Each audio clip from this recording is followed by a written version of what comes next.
Good morning, members. Good morning, Nick. Welcome to the Badenoch and Strathspey Area Committee meeting on Monday, 13th November. I don't think we have any apologies for absence, Lewis, do we? No. Okay, thank you.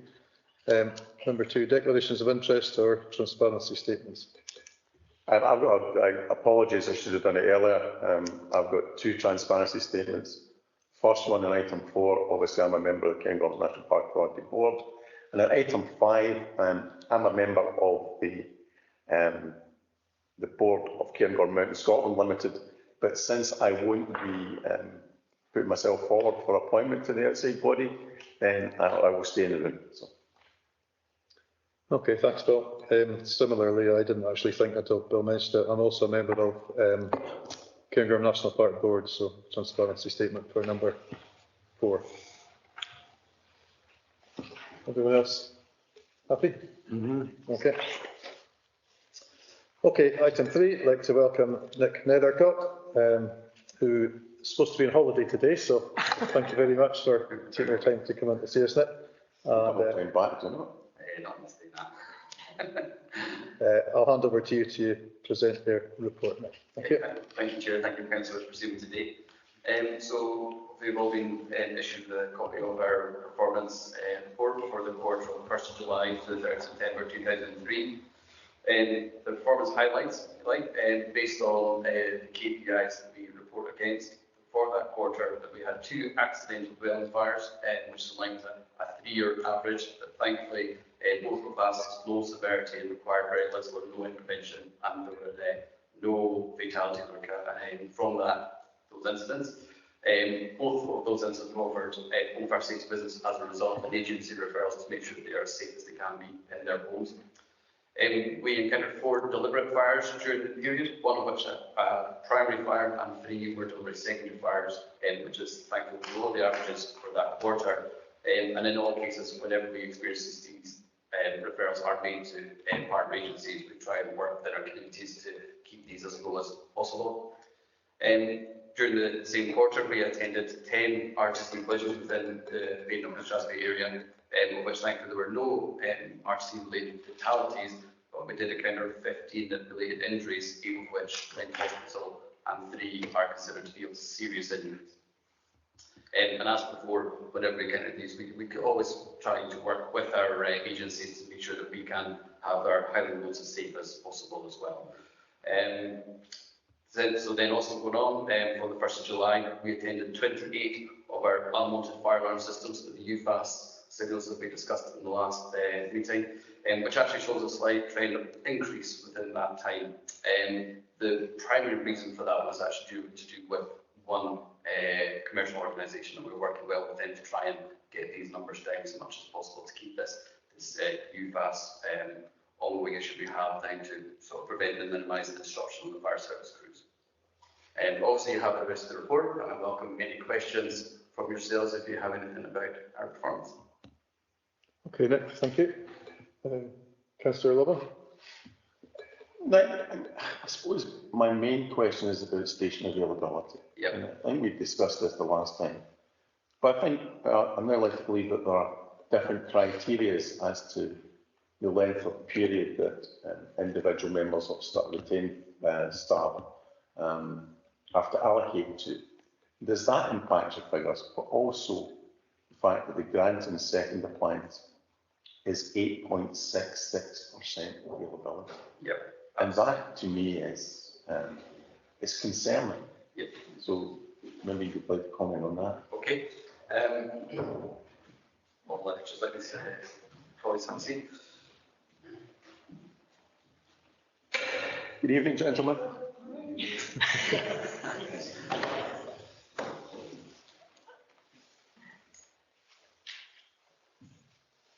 Morning, buddy. Morning, Colin. Welcome. Okay, next. Okay, so to answer the first part of your question to the different time requirements we ask from personnel, we have 2 types of, firefighters within our communities in the Badenoch Strathspey. We have retained firefighters and we have volunteer firefighters. So within the retained system, this is where individuals are actually paid a very, very small but basic salary, which gives them a reimbursement for holding a pager and committing to a certain amount of time. So with those stations, and those, so to be clear, those stations are Avonmore, Grantown and Casey within our area. We'll offer two types of contracts to them. One of them is what we call our 100% contract, where we ask the firefighters to commit 120 hours per week of their time to being available and on call, which essentially means that we hopefully be within 5 to 8 minutes of the station for those 120 hours. By and large, we try and encourage them to make sure that they are available for our peak points. They have flexibility within that due to the online booking system they have with their phones or their computer system. So they do have flexibility. So the 120 hours is the 100% contract. Is it 120, sorry, big one. Is it 120 hours per week, apologies, per week. Per week. That we ask them to be available. Yep. Okay. So it is a lot, but for people who are fortunate enough to work within the town they live in, it's actually quite achievable. Okay. So then just try and give some kind of flexibility and encourage people to come in. We also offer a 75% contract, so therefore we're asking them to offer us 90 hours per week in terms of availability. So still a lot, but that gives another sort of 30 hours of increased flexibility, so we pay a bit less for them, but it means that we make the work out with the time can then provide those 90 hours. So offering the two types of contracts for the retained, yes, can impact on availability, but if that's all people can offer, and speaking personally, when I was on call firefighter in Grantown and worked in Inverness, 90 hours was the absolute very maximum I could possibly offer. Station. So it's either there's two ways looking at going, it's a shame we reduce the contract, but without that, we might have less people willing to go forward. So then thereafter, we have the volunteer system, and that would be for the Carbridge station and the Newtonmore station, where they're not contracted, but they don't get paid anything, if you like, in terms of holding the pager. They just do that, and then when the real payments come when the pager goes off. So they have more flexibility within it, but the Carbridge and Newtonmore are non-structural firefighting stations, so they'll do wildfires and RTCs. So still very, very important services they provide the community, but it's the other stations that do the BA wearing, the structural firefighting in compartments. That's the ones that we offer the retainers to. Can I come back into? Yeah. There's the difference between the 75% and 100%. Does that show up in your figures in any way? So the figures of availability is showing how often the appliances were available, based on the fact that we need 4 qualified firefighters to make an appliance available. That's the minimum crew that goes out the door with. So what these figures are showing is when we achieved that and when the appliances were available. Okay. Your second question was about the Grantown availability. Grantown, the second appliance sitting at 8%, the first appliance sitting at 92.79%, which means then, to be fair, it's about 6.31% of the time that we don't have a fire appliance available in Grantown at all. We recommend that, or what we always strive to achieve for us, for a single pump station, is to have a crew of 12 to make that work, and a crew of 20 for a 2-pump station. So I would like to take the time, so we're running with a crew of 8 in Grantown right now, and they're achieving actually the highest availability for one appliance within the Strath. I absolutely take my hat off, and it's worth mentioning my thanks to those 8 individuals that are doing an outstanding job of giving us what availability that we do have. We have worked on our recruitment. I think I mentioned it 6 months ago when I last met with you, and that has come with some success. So we have got, it has taken longer than I hope, just because of the fitness requirements and the process of getting through, but we have got 3 people now that are literally awaiting on courses, and 2 should be quite imminently joining courses for the station. And then we have a 3rd one that will be in the early stages of next year. We're obviously working on sort of looking at this. We're aware, and we don't like to see that 8.66% either, Councillor Lowen. We're working on that, these kind of short, medium, long-term strategies to see what we can do to get this resolved. In the short term, what I have managed to do is get permission to increase the availability in Avonmore. So basically, we're going to put an extra crew member in Avonmore. That gives us 2 things. It means that we can secure Avonmore for more often, but we've got that, and we've got that. We're sitting on 11 right now, so we've got the extra 2 secured for that, and they're waiting courses now as well. But we've got an on-call watch support commander that sits in Avonmore and day row, and that means when I can get Avonmore more secure, it means I can move my day one over to Grantown or other stations further to try and increase the availability there. We've got on-call firefighters that are in other stations out of the area that we've identified that come to Grantown. So we've now got them pagers, so that when they come to Grantown, they're going to start being on call in the town as well. So we are working sort of like progressively all in line with the long-term recruitment to try and get these numbers up so we can increase the safety of our communities. Yeah, I think basically we all appreciate the fact that when everybody is running out of a burning building, there are people who are running into the burning building. So it's appreciated, but I suppose it's concerning for ourselves, but it's also concerning for the public when the money gets below par.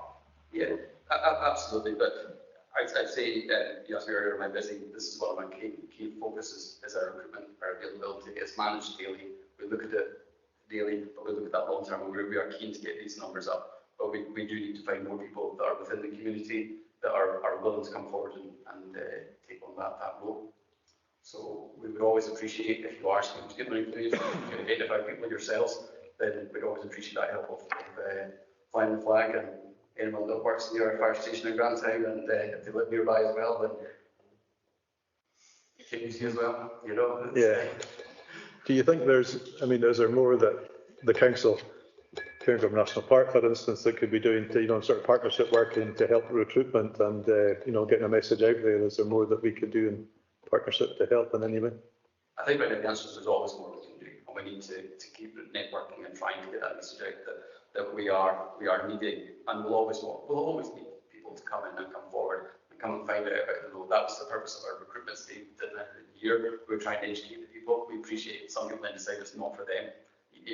But we need people to show that interest and come in and speak to us and find out what the role involves, and actually how it's actually a really enjoyable role, and very, very good to get people involved in something people never would have thought to do before, but ultimately has got that great feeling factor of it's doing something for the community. So yeah, absolutely. Anything and everything, we would appreciate any help from any partners.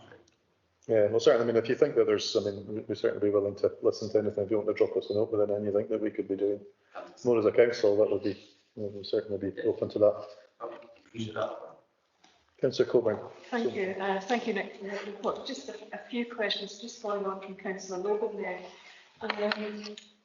The Aviemore one, I'm delighted that you're prioritising that, because the expansion of accommodation in Aviemore would indicate that it's a higher risk as well. So I think we need to do that. It's disappointing that the female numbers are as low as they are. So I wonder if we can sort of look at how we can encourage more females to come in to the service. So that's an observation. And Granton, I know some of the team here, and they go above and beyond. They're fantastic. Absolutely. Fully echo that.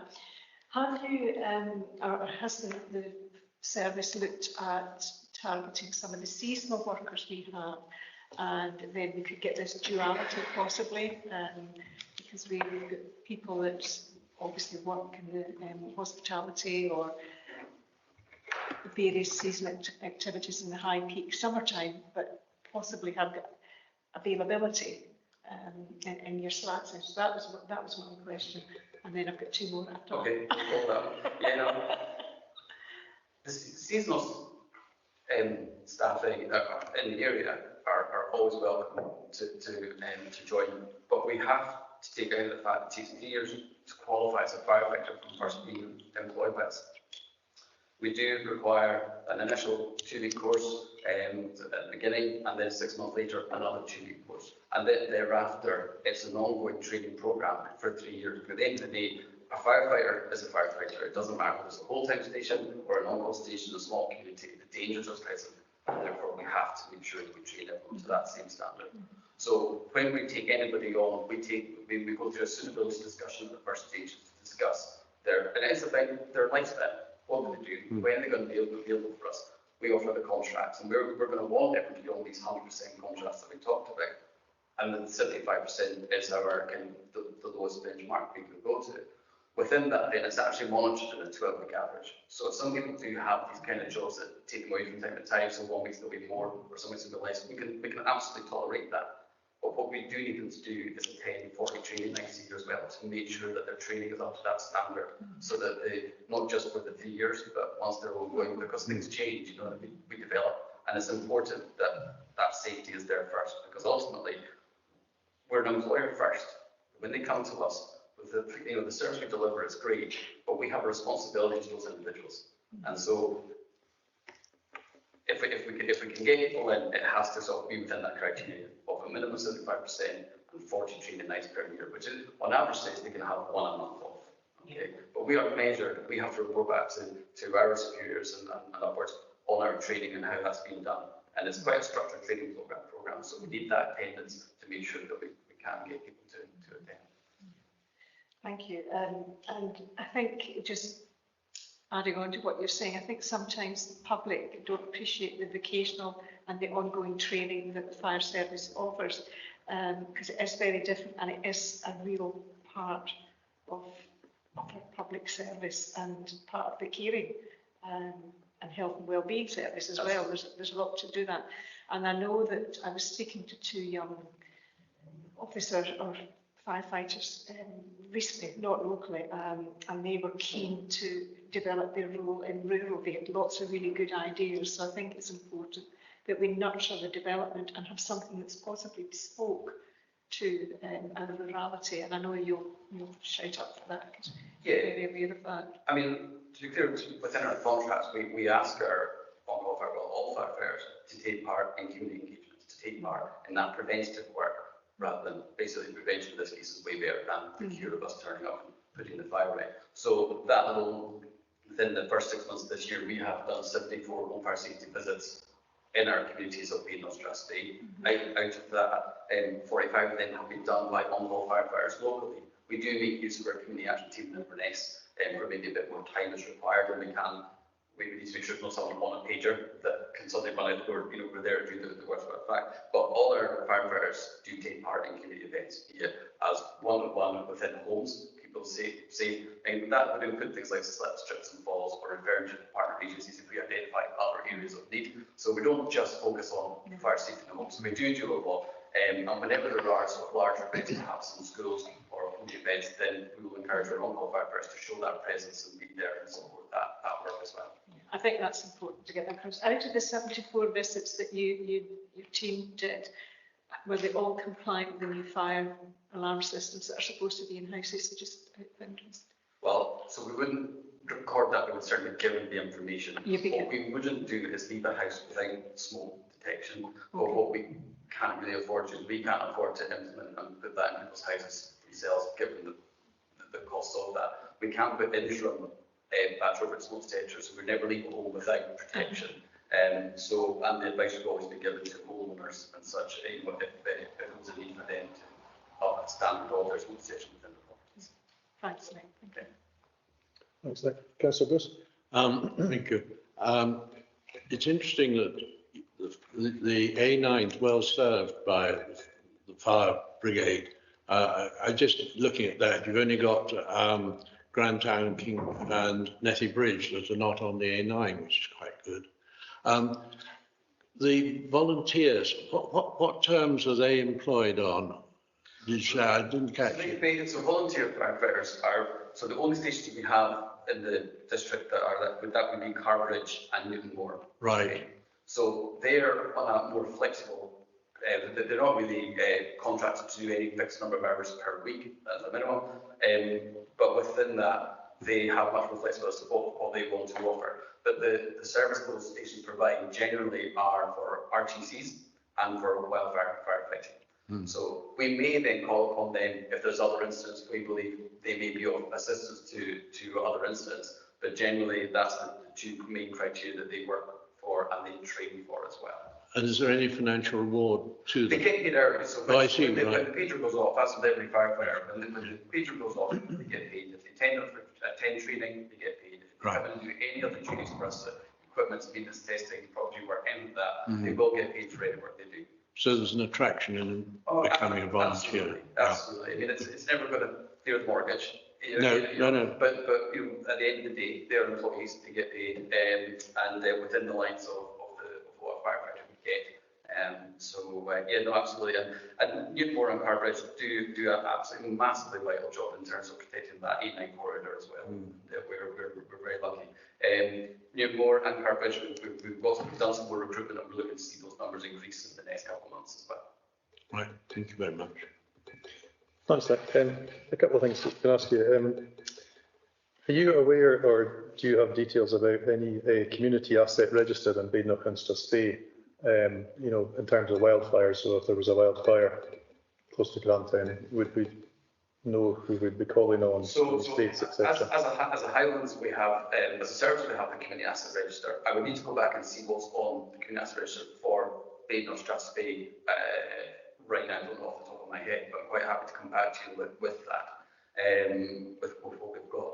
So the community asset register is obviously where we get other people or organisations out with who have tools and equipment and such that may well contribute to any kind of incident that we go, and we can use that community asset register for seeing where we can use it. So you mentioned wildfires there, and that's generally where we're lucky to get help from that.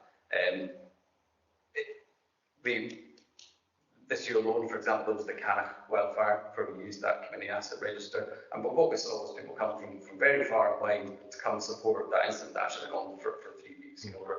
We're with any kind of large scale wildfire, every area has to call upon other areas to get that support, even within our own alliances and crews to get a good resolution of those incidents. So if I can get back to what we've got on that community asset register. Yeah, it would just be interesting. We've got a wildfire working group at the council there, and I've been working with your colleagues in Inverness. I'm hoping to catch up with them again. But that was one of the things. If we maybe have more information about the community asset registers and more formalise it, and both in terms of equipment and personnel, because would it be fair to say, if with the Cannock experience there last year, if there was a big wildfire locally, all our resources go to the wildfire, which is obviously where they'd have to go in the first instance. But then we're short in our communities and our towns and villages. And is there any mileage in? Obviously, first and foremost, we want more retained firefighters. I understand that, but it is a commitment, as you'd said yourself. Is there training available, or could there be training available for people who could maybe become part of the community asset register, who could then go to help fight wildfires if they had that bit of training? And then we've still got retained firefighters to look after our towns and villages. So generally speaking, I don't know the specific answer, but that's been looked into as a Scottish fire rescue service. But what I would say is that if there are people that are interested in being part of that response for wildfires, then the best way is to try and find their nearest unit and go and see if they can join and be part of that unit. One good example is we've got communities in Newport that are two communities that are so close together. We would consider if there's someone that lives in community that think, well, I can't do that commitment of a 90-hour contract or 120-hour contract, but they are within a 5 to 8 minute response time to get to the Newport station, then we would definitely want to invite them and join them along to consider joining that crew. But that said, to do that, we're going to have to employ them. Okay, so that means we're back into, you've got to go through your fitness test, you've got to go do that, and we need to be employees of that service. Okay. There is more training than people would believe for wildfires, and so it's not just a case of simple as saying, we'll get a bus, if you like, get people on and off you go. That there are safety factors involved, and we need to know that everyone has been trained to be in that fireground environment. So that would be a difficult task to just get a volunteer unit of people who would attend wildfires. We can, through the community asset register, get organisations that are experienced within that field and then call upon them for help. And that happened at Cannock wildfire. I'm sure that many dealt with wildfires, but we were looking for people who would checking on their credentials, if you like, to make sure they are safe to work within our environment. And then at that point, there's a agreed working together memorandum of understanding, so they know that if there are an incident, it's managed by us. It's legally we are responsible for any individual within that fire branch. I think that's what more was trying to come to. I mean, I totally understand that people could be more of a liability to you if they were just turning up to help out, so they would have to be. But I was assuming that may be part of a community asset register, whether it was estates or other organisations. Well, certainly, certainly like to work with you to try and build that community asset register for Badenoch Strathspey area. You know, if you've got inroads into that, then definitely want to be able to let's say we need to formalise stuff so that, as you said, if something were to happen within this area, we can call upon it, but we might also call upon them for out of this area as well. Yeah, I'm not sure I've got inroads into it at the moment, but we'd like to talk about it. And see where we are. Well, let's do that. Let's do that. Yeah. On your one point about if we were to absorb all our resources at wildfire, we do mobilise crews to carry out what's called a standby duty in strategic stations. So if community have more in Granton, we're all at wildfire up at Lochmore, if you know, no doubt about it, we would have a crew from another area sitting in Avonmore Station, a strategic station, covering the A9 and covering sort of north and south directions. This is something that we do as standard, and we'll even look to doing that if it's a house fire going on, any sort of thing. If it's a protracted incident, we identify that we're going to have a vacant sort of area, we will mobilise. So, for example, Nairn's a common one, as they've got 2 appliances there. It's quite common that we would take one of them and bring to this area to cover the area, so we have something. So that's something we do have a strategy document about. But with your numbers, obviously, I mean, just for instance, the example you had there with if there was a wildfire at Lochmorley, and personally with the staff numbers, you could respond to it very well, obviously, in the first 24 hours, but then people have to rest, people have to go home, people, you know, so then how do we back that up? Then it becomes more difficult, doesn't it? So we have incidents, and the best examples going back to the Cannock wildfire that went on for 3 weeks, where in the first couple of days when I was in attendance there, I think I saw about 11 appliances sitting in a car park at one point as we went for that. So generally in a large scale incident, we would set up, we've got our control room down in Dundee, we would set up almost a room next door called our incident support room. We would start putting management in there, control in there, and we'd start to manage how we're using our resources, not just on that short term, what we need right now, but how we're going to do this on a long term rolling basis as we identify the fact that an incident is going to become more and more protracted.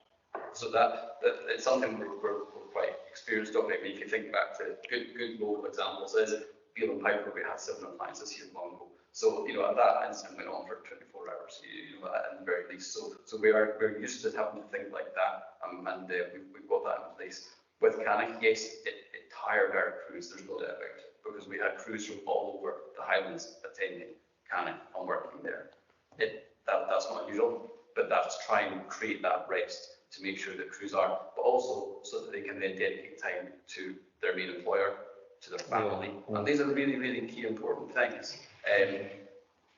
But we take these actions, we look after that. So I personally spend a lot of time phoning around employers within my crew area and saying thank you for them for what they did, because it's really important. Because it must be hard for an employer to see someone leave their job, their desk, go to clients, and then go 50, 90 miles away and do an incident for a wildfire and come back. You know, that must be hard for employers, and we respect that, but we're grateful.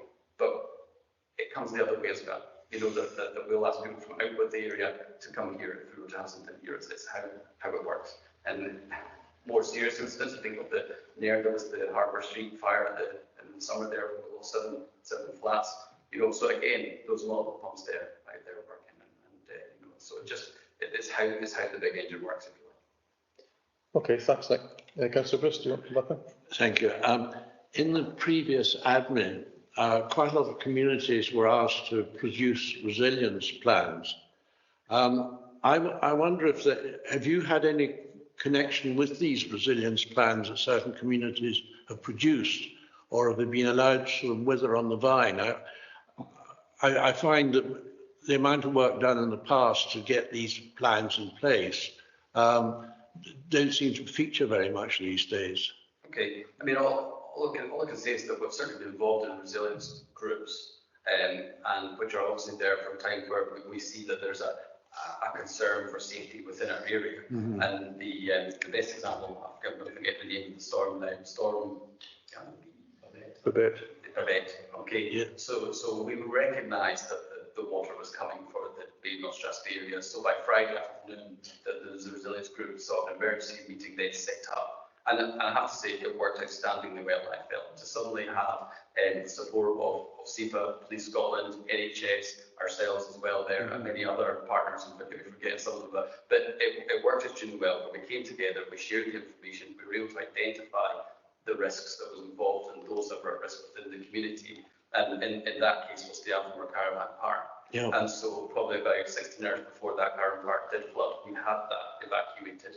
We had the people evacuated to places of safety, cars off the site as quickly as possible. You know, what I can say is I've been involved in the writing of those, been a part of the working, and it worked incredibly well.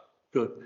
It's just that a lot of work was done, but you're talking about a level above the community groups themselves that got you having more sorted properly. So I'm interested that I think a lot of work has been done.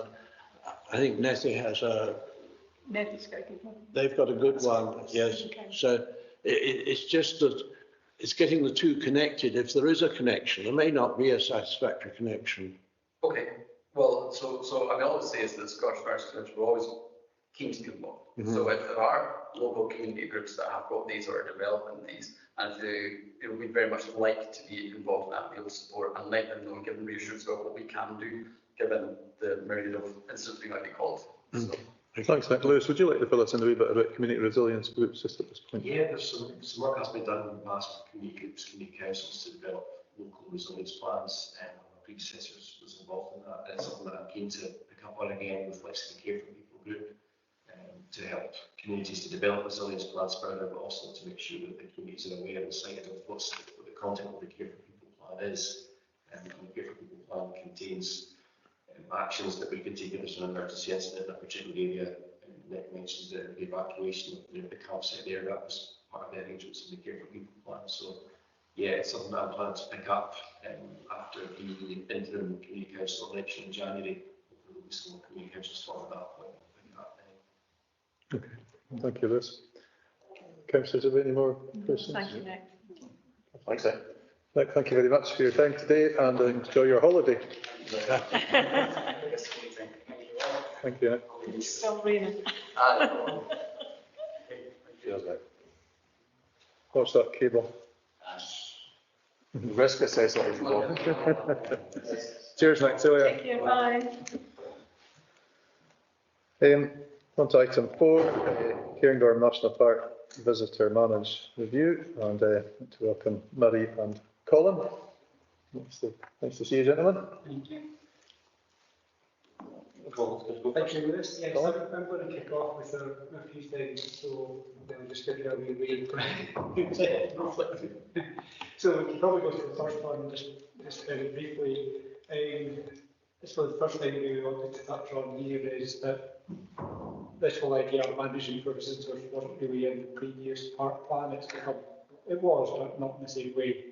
It's become a much bigger part of our mainstream activity. And it also extends across all 3 strands of our work there. There are people who think, now if it's visitors, maybe it's just about the people part actually has a knock-on effect on the nature part of our work, waste part of our work, and vice versa. Yeah. Sorry, Murray. Okay, yes. And then, as again, I think. Sorry, I don't mean to interrupt, but can you please move the microphone closer to the speakers, please, just so that I can hear them. Can you hear me okay now? Yeah, that's better, thank you. Thanks. Okay, so yeah, this was something that really began in 2020 with all the kind of fallout from people suddenly going back into the countryside after COVID. But the key point is that it's become part of our mainstream activity. There's a number of different things we've been doing over the last couple of years, and probably more noticeably during 2023 than any other time. And that's the 6 things you see on the list there. So I just wanted to go through each of them kind of briefly. So the first of them, the Managing for Visitors group, you can go on one please, Lewis. This is a group that we set up back in 2020. The Park Authority chair the group and also act as a secretariat for it, but it involves a whole series of partners, the local authorities amongst them, and perhaps not surprisingly, Highland is obviously one of the key players there, covering such a big part of the park.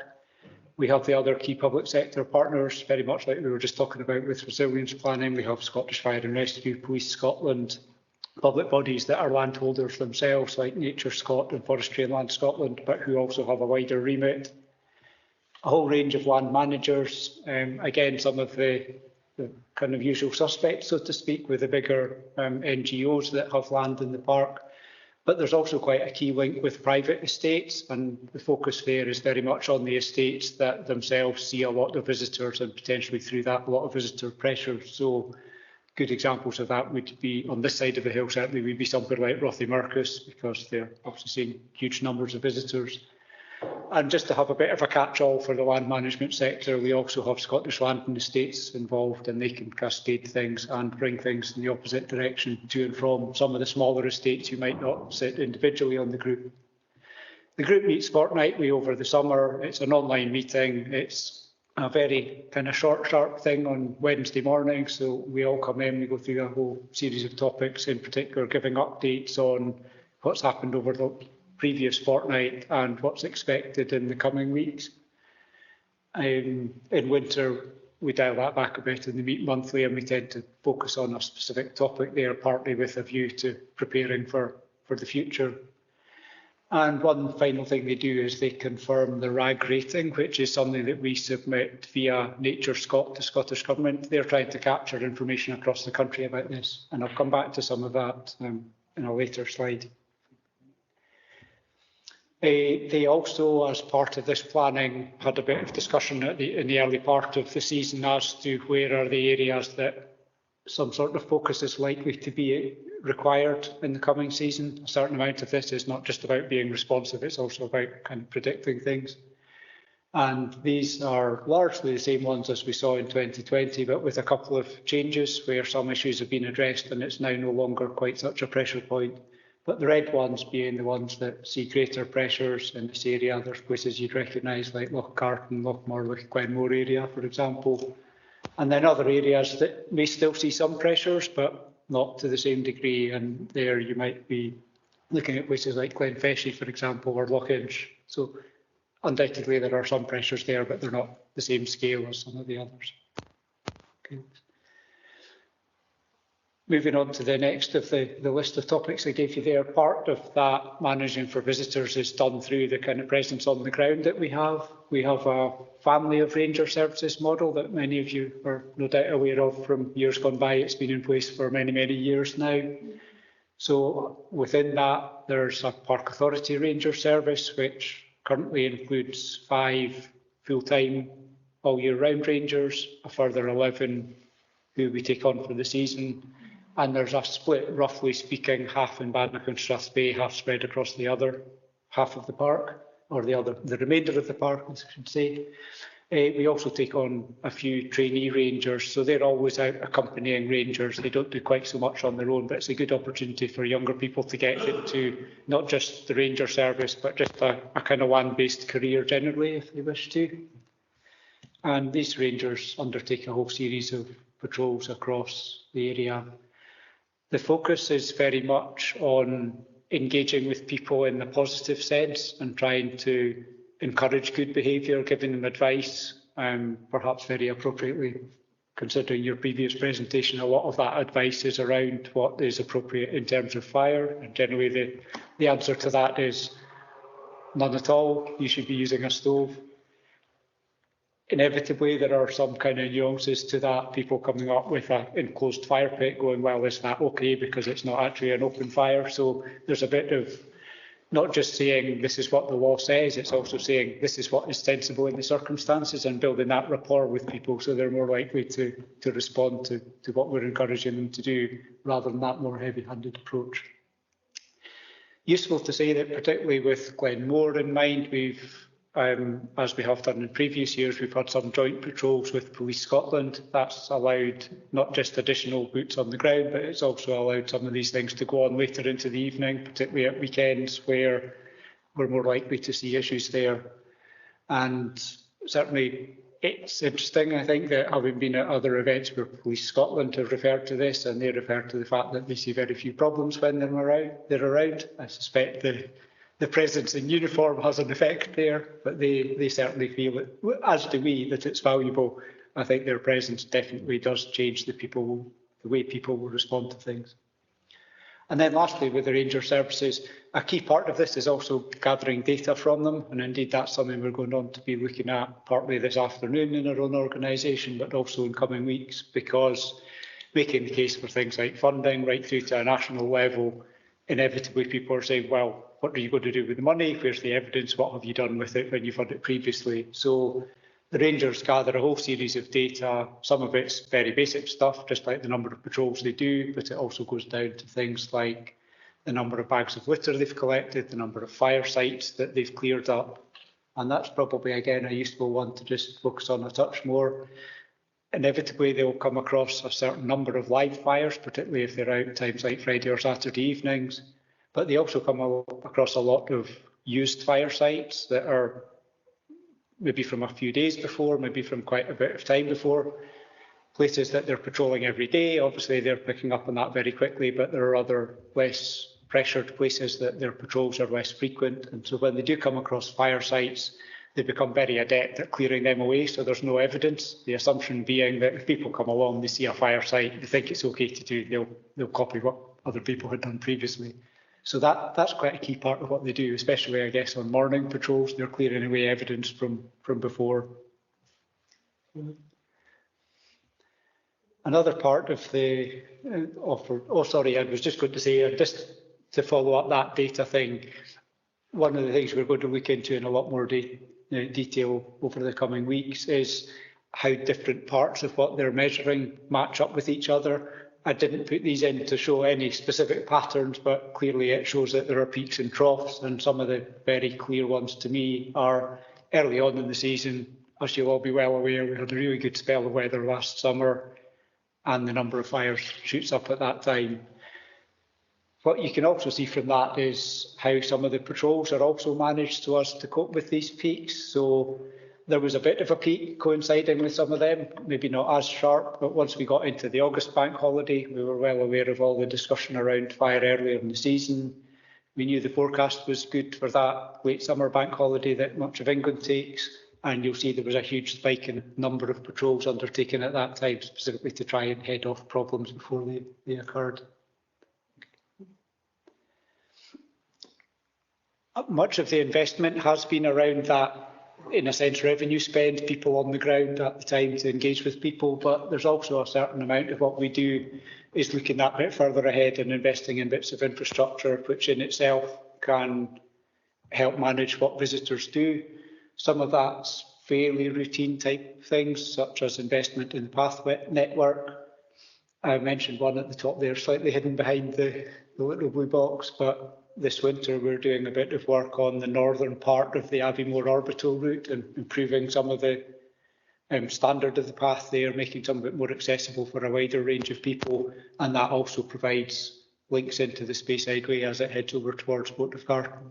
And we also do some routine maintenance and other kind of smaller scale investment on the Speyside Way as a regular thing. We have a budget set aside for doing that every year.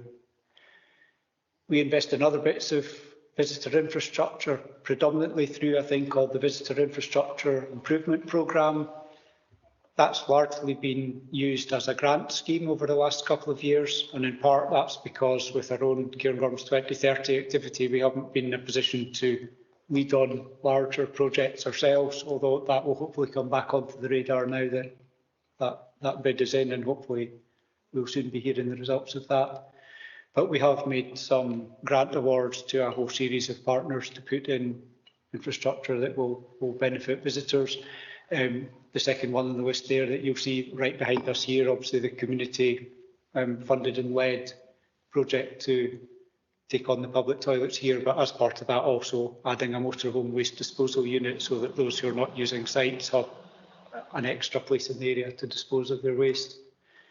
And we've put some funding into the wagon bike trails, which I guess a number of you will know the Blue Route opened relatively recently. And we also work with partners, again, looking ahead to some other things. So Cairngorm Mountain, I think many of you are aware, were speaking to us about the informal parking down the roadside heading down the hill from the gate.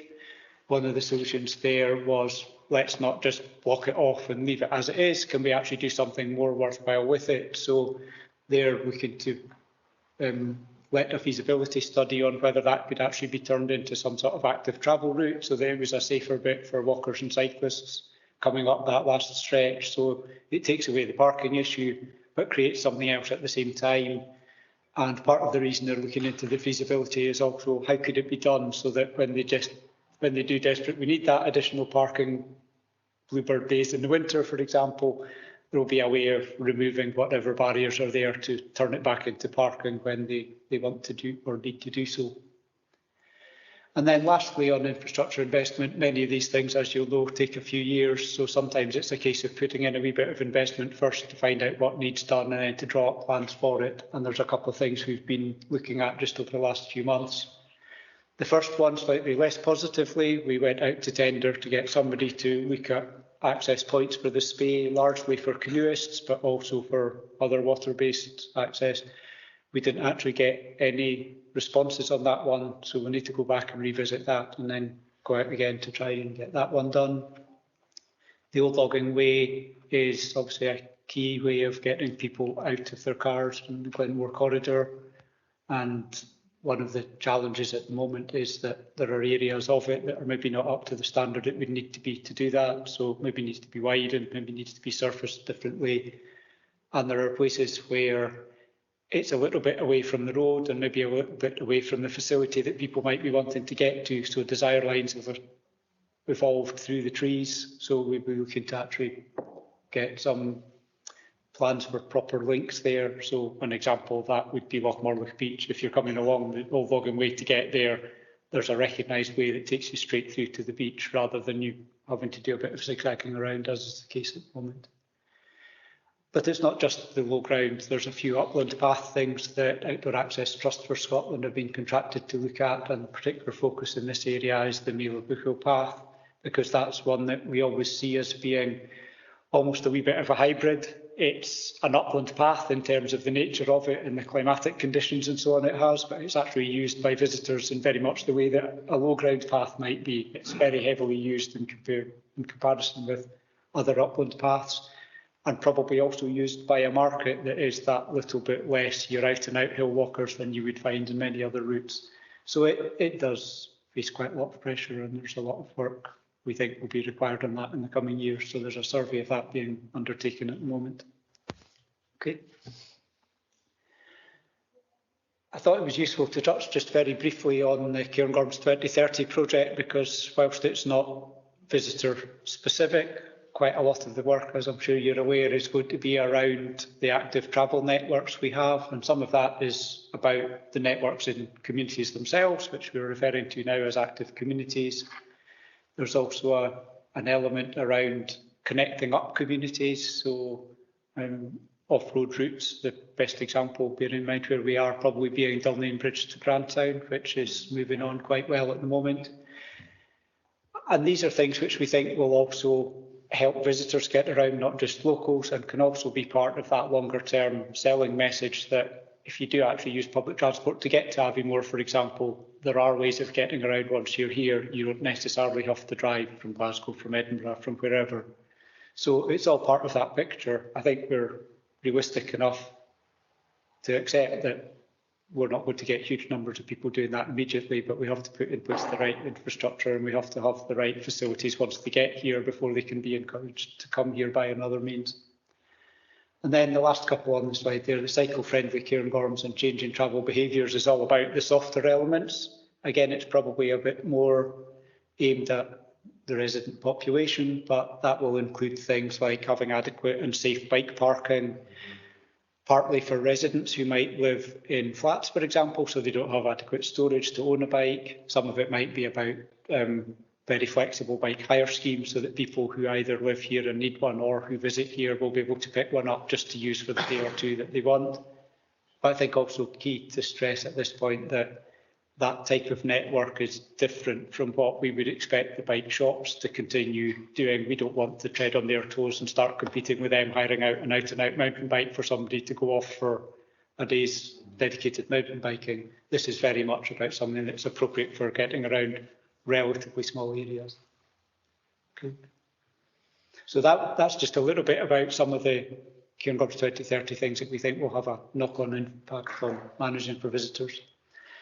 The last one I think that I was wanting to touch on was it's not just about what we do actually out there on the ground, it's also about what we do through all the communications activity. Much of that these days, as you would imagine, would be online, but it's not only that. We do a certain amount of core activity around promotion of Scottish Outdoor Access Code, and that supplements what's done by others. Organisations like Nature Scot, Visit Scotland are doing that nationally. I know Highland Council are also doing it through the access and countryside teams there. So part of that is very much about just ensuring there's a consistent message out there so that visitors are not confused by seeming to think that there's something happens in this area and something different happens in another. So there's a lot of coordination there. We have a couple of things, Murray has a couple of them here, just some of the flyers that we've created. And these are largely aimed at being given out by the ranger services, not just ours, but the partner rangers, rather than the kind of thing that you would pick up in a visitor information centre or TISOs or whatever. And so it's given to people as part of describing the appropriate behaviour to them. We do emphasise some of that through social media posts. We do some other activity in advance of times we think are likely to be busy. And again, the fairly sunny August bank holiday was one, so we were putting out a lot of extra social media posts there, and we were reposting things from other partners. We repost fire warnings, for example, from Scottish Fire and Rescue and the like, and we give a real emphasis to that ahead of times like bank holidays or when there's an event on that we know will bring a lot of people to the area. And then there's wee bits of kind of much more responsive stuff, which still has its place to play. So a number of media interviews that we did, TV, radio, etc., on the back of the good spell of weather and all the chat around fire last summer. If I'm honest, I think it's a useful thing. It's a good thing to be doing, and it's good to have the profile there. But as I slightly tongue-in-cheek said to people, I did a Friday afternoon TV interview, Friday evening TV interview, which my mum probably saw, but my mum wasn't the sort of person who was going to be camping at Lochmorlock that weekend. So they have their place, but they're not necessarily targeted at the audience that's most likely to be the ones we want to target. But that comes into that last part, the partnerships part. And as I said, we support some of the national comms activity, but we've also done some really targeted joint activity. We did a campaign with Rambers Scotland around behaviour in the outdoors, with particular focus on things like fires and camping. And they were using things like online channels, things like TikTok videos and so on, and really targeting it at that 16 to, well, Snapchat really targeting it at 16, 17, 18, because that's the market there. TikTok targeting it at slightly wider, up to maybe 24, 25 sort of age group. So some of that is really well targeted. Okay. Just to finish off, beyond the things that we were doing more specific to this area, I touched a couple of times on some of the national activity. We do kind of try and help ramp up some of the national comms campaigns and so on. But there are also a series of national groups look at managing for visitors activity across the country. There's a strategy coordination group that Murray sits on. There's a series of subgroups that look at specific themes. I sit on the transport one, my colleague Liz sits on the camping and motorhomes one, and Ollie from our comms team sits on the digital one. So Park Authority are represented on every group. Highland Council's quite a key player there as well, but the nature of that is it's a local authority representative, or representatives rather than all 32 local authorities being there, so Highland Council's involvement is slightly different to ours. I mentioned earlier the RAG ratings. This is partly Nature Scot and those national groups' way of keeping government up to date with what's actually happening on the ground. So we submit a RAG rating each fortnight, from April to October. Most of them, I'm pleased to say, at the beginning and end of the season in particular, have been green. There have been some where it's orange, and orange, or amber rather, is when we tend to say there are enough pressures out there that we're pretty close to the limit of being able to deal with them. And that being close to the limit is not just as a park authority, it's about all the partners that are involved. So it could be Police Scotland, it could be landowners, etc. There is the opportunity within that rating to say across the fortnight as a whole, it was such and such a colour, but actually there was a spike over a particular weekend. So there have been a few instances where we've said a certain place or a certain time or a combination of the two might have been red in a period that was otherwise green or amber. And that was certainly the case with a couple of bank holidays, which coincided with good weather. In putting forward those and with all the other measures we do, I mentioned bin bags full of litter, fire sites, etc. We've also agreed with partners across the country a series of standard measures to make sure that if we say, yes, we gathered that X amount of litter, that is comparable with X amount of litter in East Lothian or Loch Lomond or wherever else it might be. So standard measures used across the country. And as I say, that's then fed back directly to ministers so that they've got that kind of overview of what's happening across the country. A very final point on the national picture. I think there's likely to be a move in 2024 towards it being a bit more focused on certain areas. When they were first set up back in 2020, there were areas like country parks on the fringes of cities were quite strongly affected hotspots because that was the only places certain people were allowed to go at the time. That's kind of become diluted a wee bit as people are obviously back to travelling further afield again. So I think we'll probably see things like Pentland Hills Regional Park is not as high a priority now as it was during the COVID period when residents of that area weren't allowed to go any further. But very clear within that the two national parks and a number of other hotspot areas like Skye, West Loch Aber, etc. are still going to be on there. So that was it from my side. I was going to pass over to Murray for a couple more slides on some slightly more specific bits of work. So I think there's about 3 or 4 more slides, is there? About that. So yeah. We'll just finish off. I think we all know that the Cairngorm Glenmore area is one of the more sensitive parts of the National Park and Highland area. And there's been a history of partners working together there, but also continued issues for all sorts of reasons. Now, back in 2016, the Park Authority led on the preparation of a strategy for that area that was signed off by all the respective public bodies. And through that work, there's been some progress made in terms of addressing some of the issues. But I think we're all conscious that we need to refresh that work and step it up to the next level. So recently there's been a group of public sector partners meeting. One of the features of the area is there's a very high proportion of land that's owned and managed by the public sector, and you've got an unusual situation where you've got adjacent bits of land owned and managed by Forest and Land Scotland, Nature Scot, Highlands and England's Enterprise, etc. So fairly recently we've been meeting together with public sector partners at officer level, and through that group I think we've decided that it would be timely to propose a timeline for refresh of this strategy that was done in 2016. So fairly shortly we'll be writing out to Highland Council and other partners with their suggestion about how we do that. We're also conscious that at the moment the group of people who are meeting are not really representing community interests, so we'll be looking for ways where we can involve Community Council, potentially the Community Trust, and also yourselves as elected members, while still wanting to keep the group overseeing this work relatively small. So we'll be coming back to you with proposals about that. Colin's been leading on a piece of work to make sure that amongst the public bodies we can all track all the things we've done to deliver the strategy that was prepared in 2016, and we have made some good progress, but I think we're all conscious we need to do more. So I'll move on to the next slide.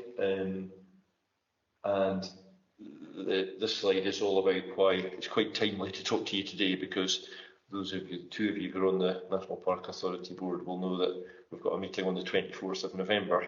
And on that agenda there's 2 significant items, that one of which relates back to the previous item with Scottish Fire and Rescue, that I just want to talk you through. The papers are not yet in the public domain, and then we're going into the public domain later this week, so I can't tell you quite as much as I would be able to, as I would be if we were in the public domain now. But broadly, there's going to be 2 sets of papers. One is to do with an action plan we're preparing, And this is drawing together all the work around about everything that Colin and I have spoken about to do with active caring grounds, and presenting that to you with proposals as to it's a greater level of detail about how we'll take forward all this work over the next 5 years. In policy terms, there's no surprises because it's all already in the National Park Partnership Plan, but it's putting flesh on the bones about specifically how we're going to take forward some of these things. And there's some new ideas in there, like, for example, we want to reconvene the caring grounds litter network that we had before, where we're drawing together the community bodies and the appropriate bodies to promote how we manage litter on a volunteer basis to supplement everything that the councils do. So there's 7 themes in that action plan, and that will be presented to you in public. But the other item, and I don't know if there's a separate slide on this, is relating to fires and fire-related bylaws, because we took a steer from our board back in July after the hot dry period, when you may remember there was calls from the community council to develop specific bylaw proposals in and around Lochmorlich. And at that stage in July, the steer we got from the board was not to do that, but to come back with a set of proposals for a park-wide approach.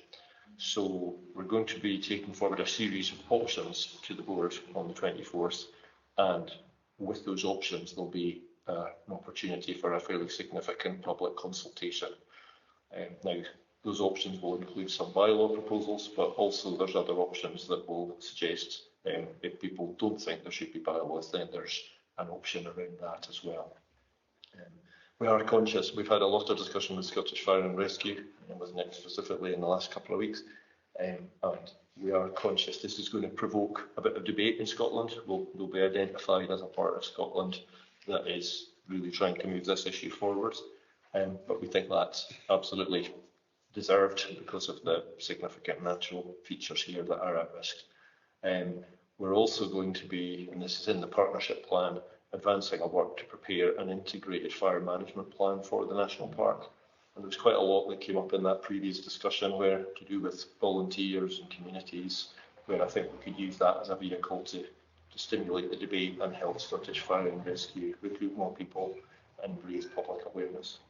So I think it's very timely, and I hope those of you who are on the park board will have the opportunity to ask some relevant questions at our board meeting that maybe pick up some of the issues that SFRS were speaking about. Was there one? Is this the last slide? Yes, that was it. Well, just to finish. We've managed to screen them out, but that's one of our rangers doing what they do every night, which is bring a bag of litter back to their van. Undercover, obviously. Yes. And finally, I'll just mention that there are, of course, government proposals for a third national park at the moment. You're aware of that, obviously, with a wider Highland perspective. We obviously are encouraging everybody to reply to that consultation because there's important visitor management issues that need to be addressed elsewhere in Scotland. We're very happy to share our experience to date with anything if that's needed. And there's a few publications here that are directly relevant, and you will have seen some of them before. That is the new version of the Cairn thing that goes through everyone's letterboxes. That's just been printed, and that's due to start being delivered within the next couple of weeks. So that'll be there.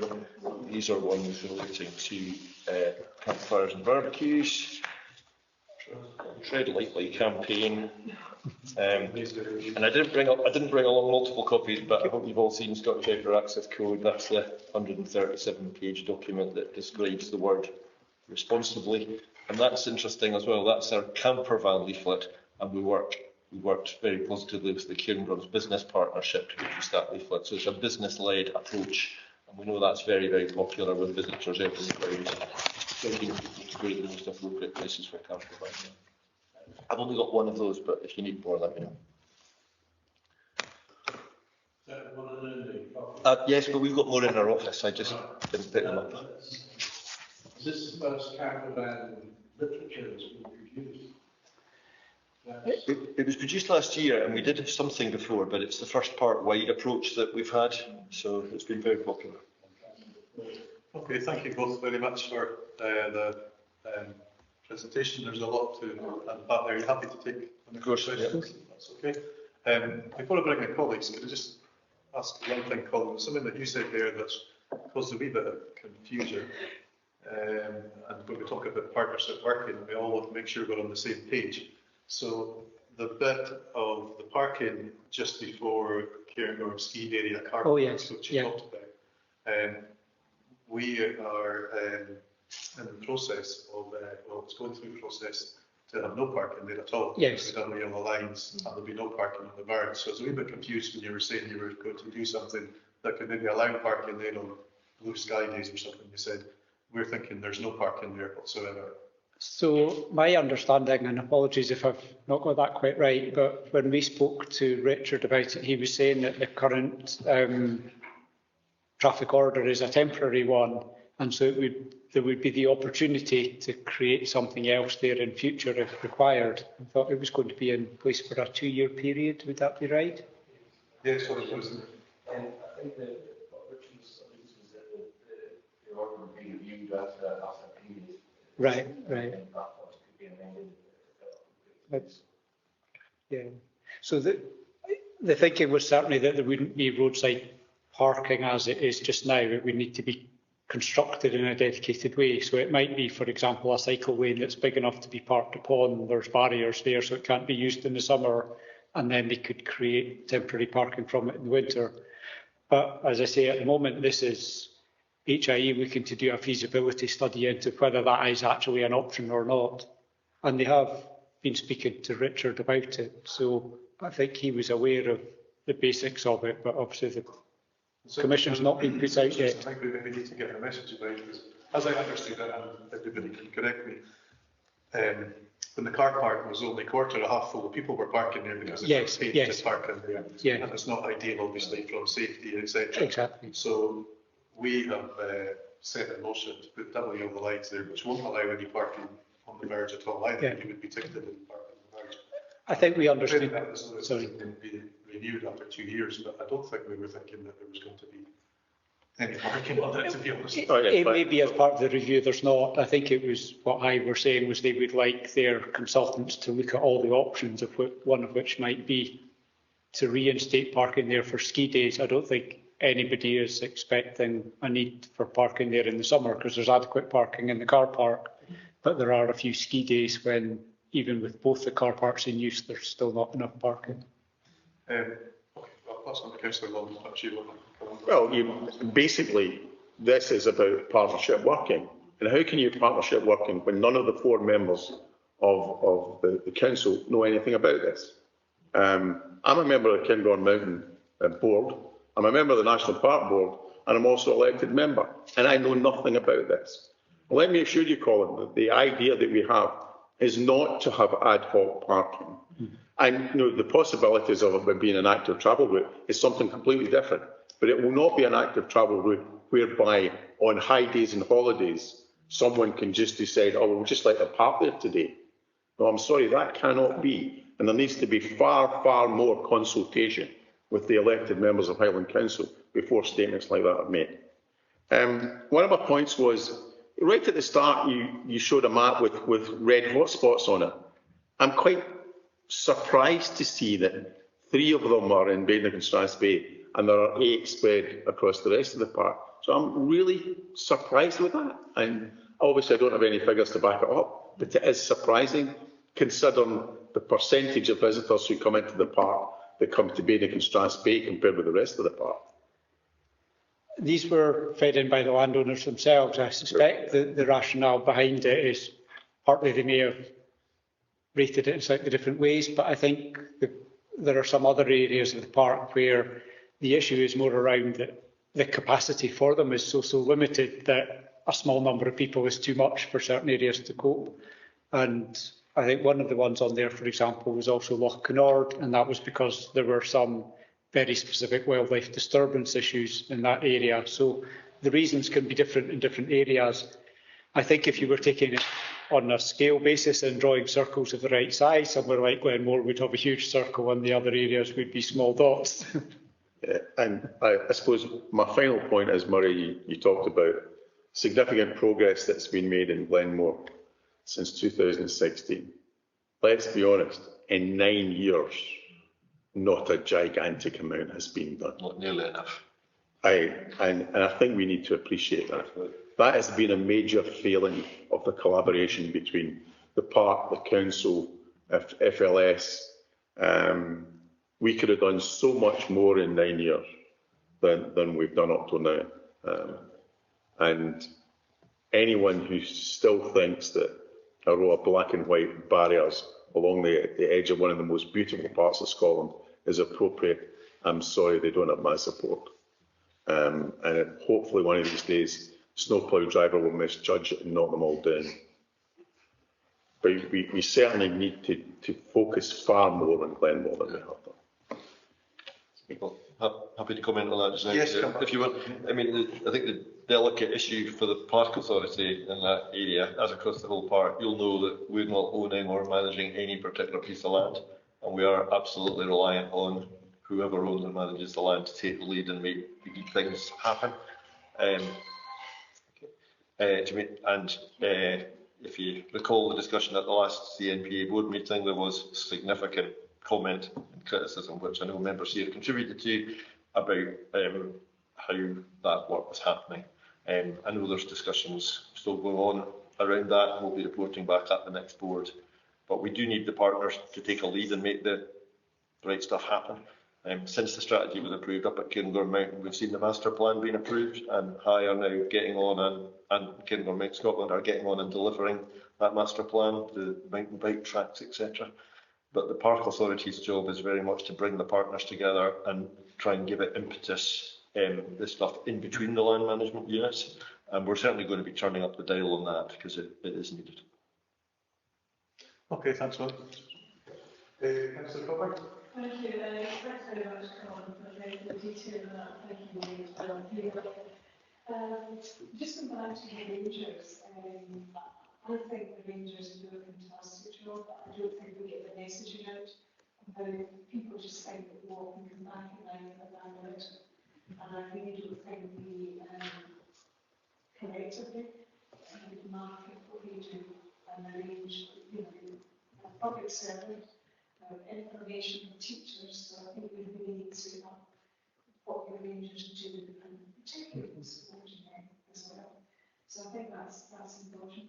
The camper van, I'm delighted to see this, but I sincerely hope that you're using your social media, because we are all very aware of these apps that have been spinning up with some of the camper vans that are avoiding using facilities, particularly with charges. I think we need to monitor that as well.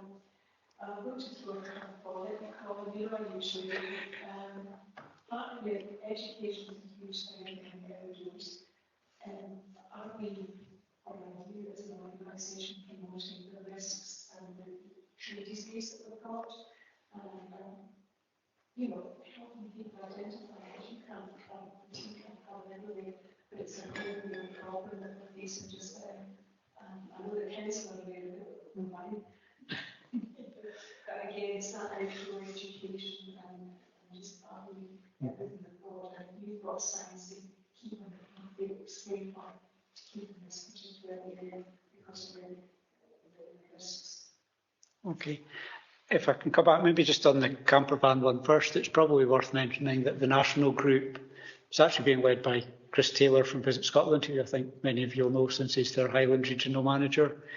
And they've just concluded a bit of research. I think they'll be reporting back to a subsequent group. And that's really trying to get a greater understanding of that market, because I think we all know there are a lot of people who do park at the roadside, park in low-key facilities, places with no facilities, places they shouldn't, and all sorts of things. But we also know that there's a pretty healthy campsite sector in the Highlands and across other parts of the Cairngorms as well.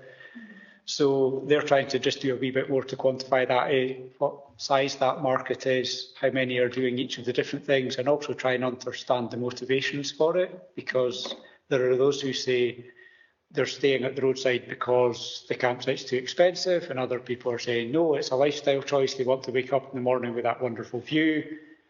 But the reality is we don't know. We've not gone out and asked them enough. So they're doing that bit of research, and that will hopefully guide future activity, not just from ourselves, but the Council as Roads Authority and others as well.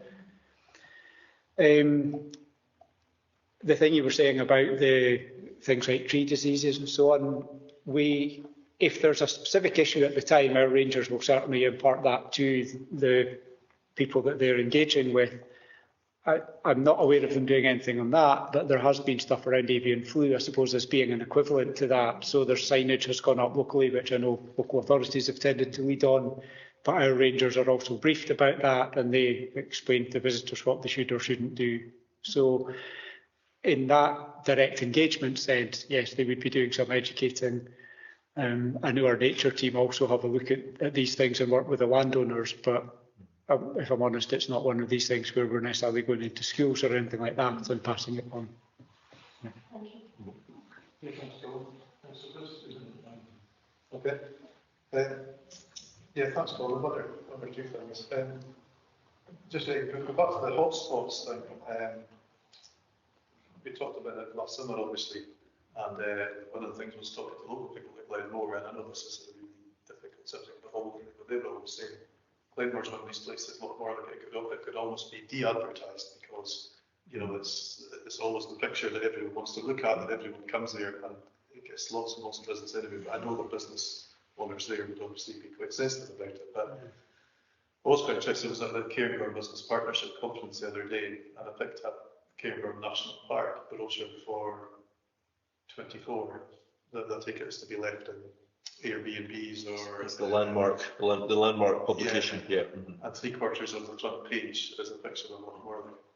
And similarly, unless the website's changed since last time we get them there as well. So we talk about hotspots and talk about trying to spread people around other places, but we keep hitting the same things all the time.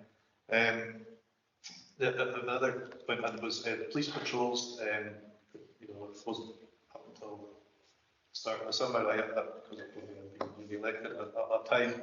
I wasn't there. The police patrols money filled me in, and obviously that's good that that's working well. I wonder what the funding was for that going forward, because obviously that seems to work quite well. I have another couple of things, but maybe I'll skip those to start with. Okay.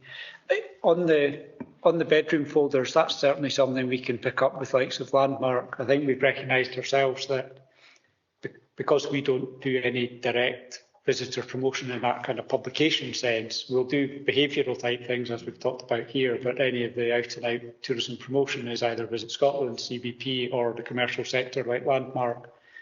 So I think we've certainly got a role to play with them in terms of trying to discourage overly promoting certain places. And I know, to use another Highland example, the same conversation arose about the fairy pools a few years ago, and there were discussions with Visit Scotland, and I believe they did kind of dial back how much they pushed that, accepting the points you make about the businesses as well, requiring to get a reasonable amount of trade. But happy to pick that one up, and we've had equivalent discussions with Walk Highlands recently about some of the things that they're promoting, not so much about saying, will you promote this area or that walk or whatever, but more about the route they take. So where we recognise their sensitivities, they're willing to look at kind of reworking their description of the route to take people on a more sensitive route rather than the one they maybe do at the moment. So happy to follow that model through with others.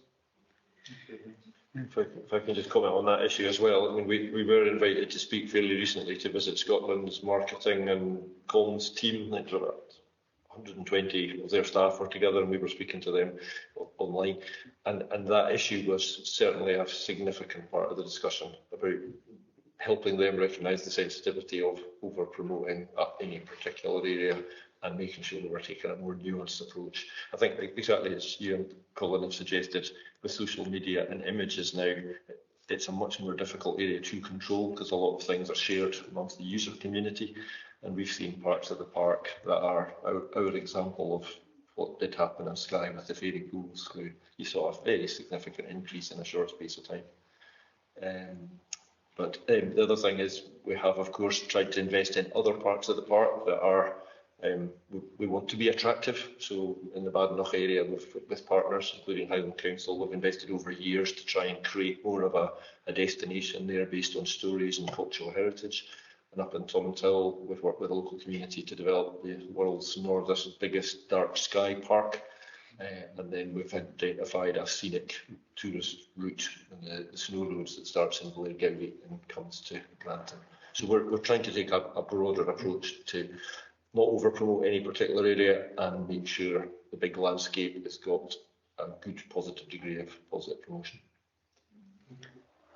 I think, sorry, you had a second question there. Police patrols. Yes, Police patrols, yes. That's, well, the current model has been that we've used. I mean, as you know, our budget is only agreed from 1 year to the next, so we don't yet know how much money we're going to have next year. But certainly with partners, we've managed to sustain an approach where there's a three-way split between the partners that are effectively paying for a guaranteed police presence at key weekends over the summer period. Now, ironically, what happened this summer was that the hot, dry weather was before the guaranteed police patrols had started. And then when the police patrols were there, it was kind of cool and showery and wet. And it was very valued they were there, but they probably weren't quite hitting the peak times. So I think the key issue we'll be wanting to discuss with them is, can we have a more flexible, dynamic approach? And with the police end, that's quite difficult because they, although we say there's a guaranteed police presence, they're reliant on officers volunteering to do shifts, and that's a sensitive matter for them. So we'll certainly try, because as Colin said, it's a key part of the part, and the presence of uniforms definitely does help the Rangers and it reassures the community, etc. So we'll certainly try and commit the funds to make that happen again. Okay, thanks. The thing I was quite interested in, there was a Stay River access, just chatting something about that very last week. It's quite a relevant point in some reason. But you're saying that you were trying to employ a contractor to kind of formalise access points, or to make people more aware of the access points. What actually is I mean, because I think the rights to actually canoe in the Spey or be in the Spey are quite hard fought and hard won, similarly to the access rights to the hills. And you know, I mean, anything that's going to incident, whether it's on the river or whether it's, you know, quiet areas in the hills as well, that can be slightly contentious as well. But it all's kind of the same sort of thing in a way. Yeah. So well, I suppose the start point is the space actually defined in our core path plan in exactly the same way as a footpath would be. So it has that status, and people have obviously access to it under SOAC already. Generally speaking, I think the issue we see is less about the access down the river itself. Once people are on the river, generally it's not too bad. A few exceptions, yes. It's more about how they get to it, and is there adequate parking, particularly parking for trailers for some of the commercial operators, but parking for individuals as well. So this was to try and get a consultant to look at a number of the key points, key amongst them, beside the bridge at Kincraig, which is, most people will launch into Loch Inch and then go on to the Spey from there because it's dependable water levels, etc. So that was one. And then the Old Bridge Inn in Aviemore was another, which were recognised as regularly used places.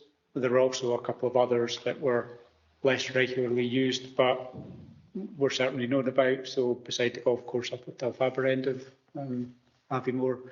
So we were going to try and get the consultant to look at all of them and suggest what, if any, improvements might need to be made to make them, to give them better infrastructure and to make them slightly more of a recognised point for access.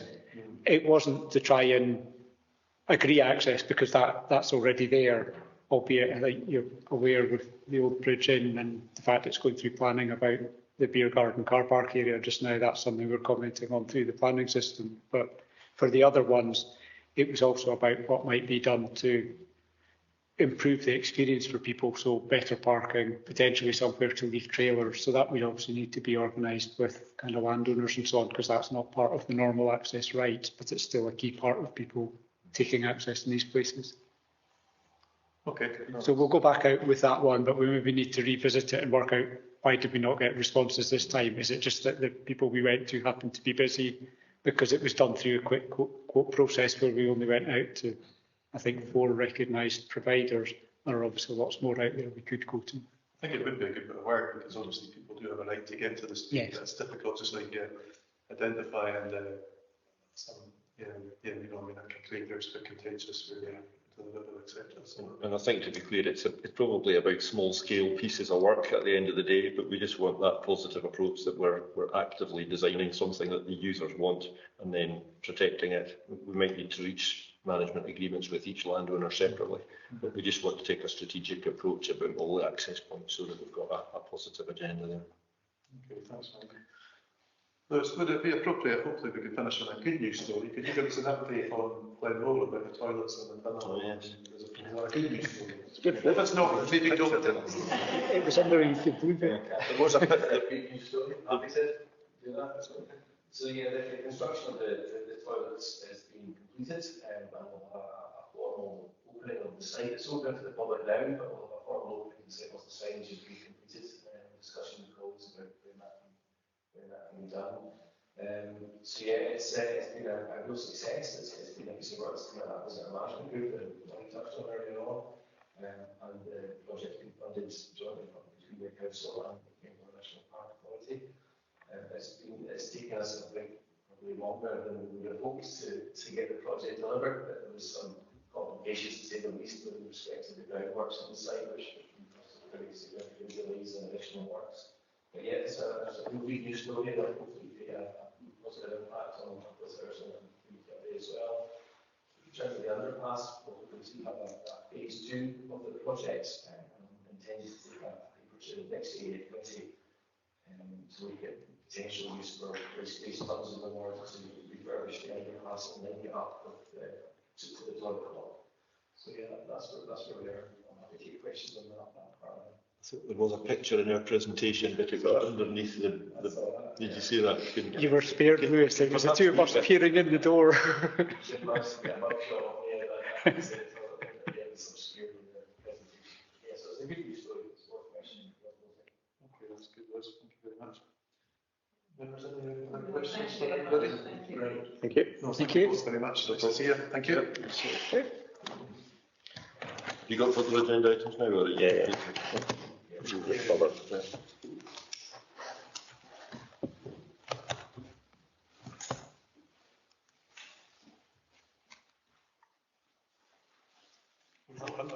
you. I'm happy Thank to you. give these if you want further copies, and if you need. I should perhaps have said I'm doing a slightly more localised version of it this evening at Bolton Park Community Council, so I don't know if any of you. All of that is online, That should be good. Sorry, can I just interrupt you again before you move on to the next item? Can you move the microphone background? Thanks. Maybe move it a little bit closer to Lewis, because I think, are you talking to these next ones, Lewis? Some of them, yes, that's Rachel. Yeah, because it's not picking you up very well. Muriel, you're still in a committee meeting. Muriel, you're still in a committee.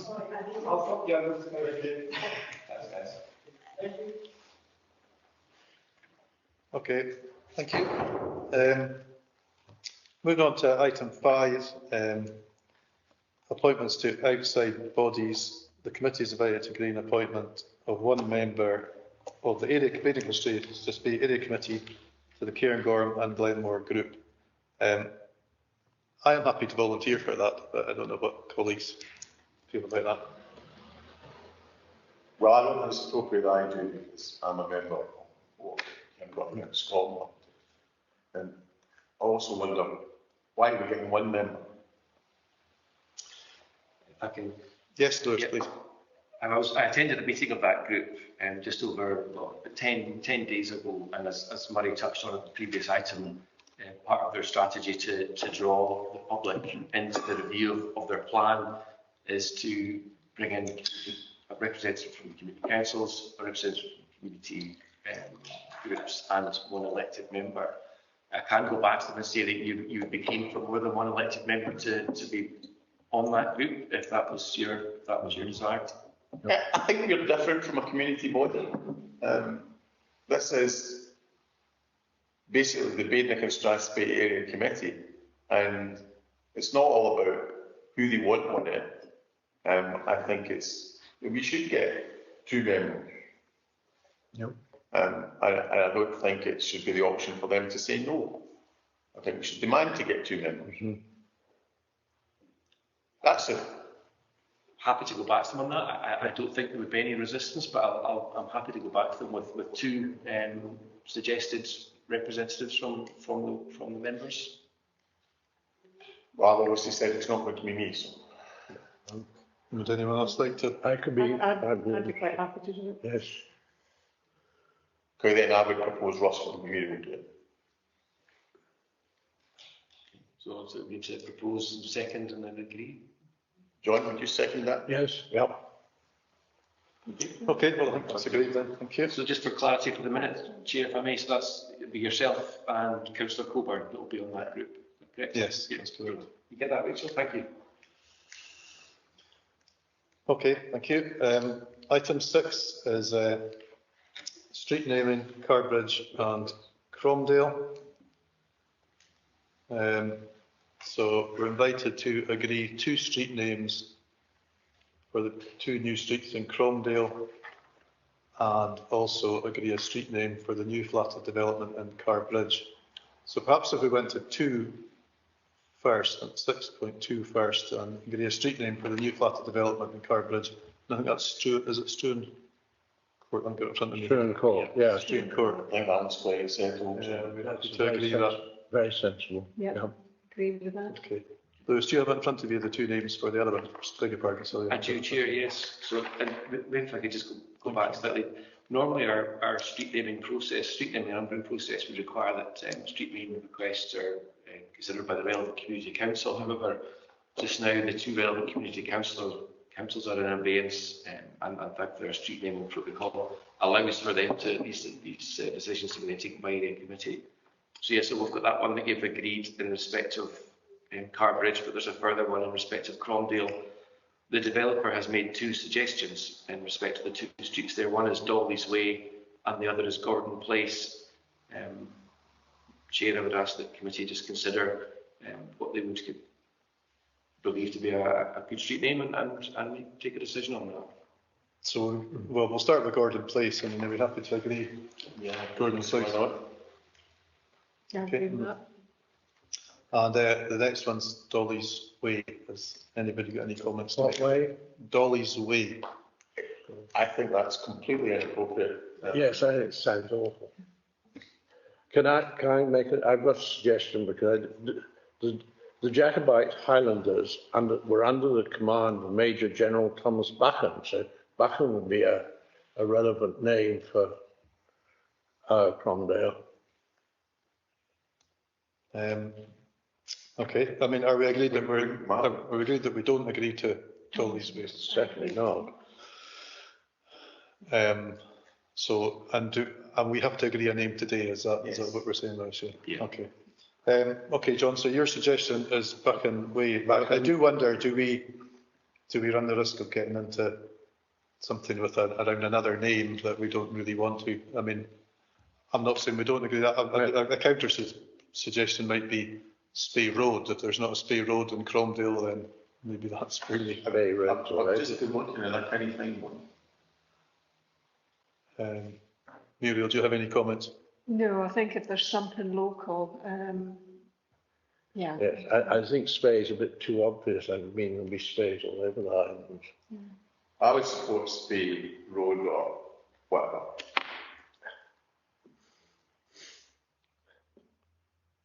I don't mind, I'm just looking for something kind of neutral that's not going to show any. On the way into Cromdale, they do keep talking about the Battle of Cromdale and things. And I mean, it's pretty underrated what happens there anyway. That's what I thought. And I've read the plaque, and I would not vote for it. So, practice on the wall of Cromdale Hall. So, Does that mention Buchan on it? I can't remember, but if you're going to use the name, it needs to be a name that has an association specifically with the area, rather than just a battle. In which case, you might as well call it Charles II. What was the first one they've agreed on for Cromdale? That was Gordon Place. That's right. Yes.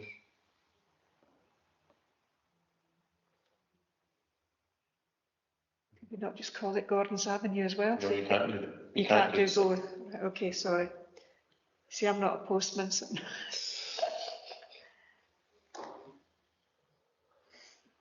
I mean, is there, what's the hills on either side, isn't it? Certainly not in favour of Gordon, whatever it is.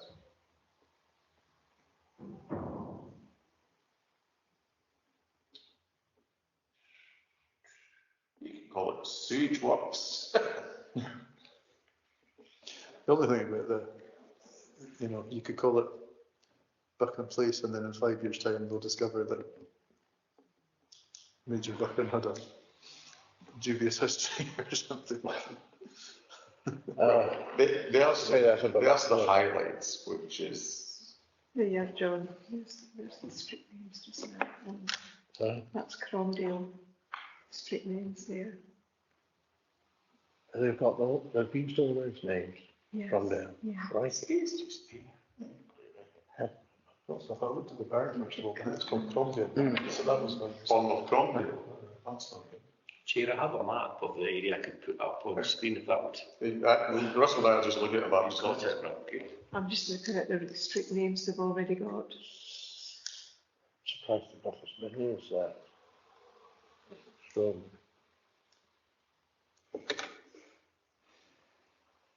Is it near Station Road? No.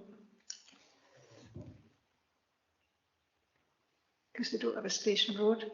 They don't have a station. We've got a station something, Oh, have they? Sorry, I thought yeah.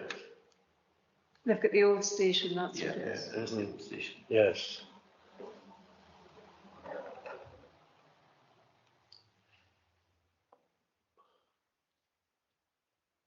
Space easy. Is it? It's not exactly on. It's not controversial. It's not controversial. Ah, Hold on, I'll just. No, just Russell said something that's just, and I should know them because I've climbed them. Hills of Cromdale, Hawks have come there. the Hawks of, Well, you can't have hawks because there's a hawk already there. and that's too difficult. The Craig and the Chase is too very, you could have, it's too difficult to spell. Yes. Uh, Craigan on its own, possible. you could have Craigan, But there's Craigan all over the Highlands as well. yeah. If I may, Chair, I think Spey Road was potentially one that could Ah, be yeah, I think we considered. could be here a while. Yes. To yourselves, members. Cromdale's a long way from the space there. Well, I propose Spey Road. I don't know. I mean, is it a All right. there? I was Well, saying Spear Road. Yeah, Buchan's not going to get any traction, I don't think. Okay, thank you, Chair. It looks like a Spey Just Road, I think. Is Right. it? for the purpose of the minute, if I may, so members have agreed Gordon Place and Spey Road for the two streets. in Right. Cromdale. And also Struan Court That is for the Morning Car Bridge. Yeah, absolutely. Thank you, Chair. Okay, thank you, Lewis. Item 7, ward discretionary budget. Committee is invited to note that the following ward discretionary fund applications have been approved since the May committee. Newton Moor Camna Club for safety padding on their clubhouse, £964. Newton Moor Business Association for Centenary Garden project consultation, £750. And the Strathspey Works for Grantown Remakery, £880. Great. Okay, great, thank you. Could we note the minutes from the meeting on 29th May? We're all happy to note them? Noted. Okay, well, I'd just like to thank Lewis and thank Rachel very much for today and bring the meeting to a close. Thank you.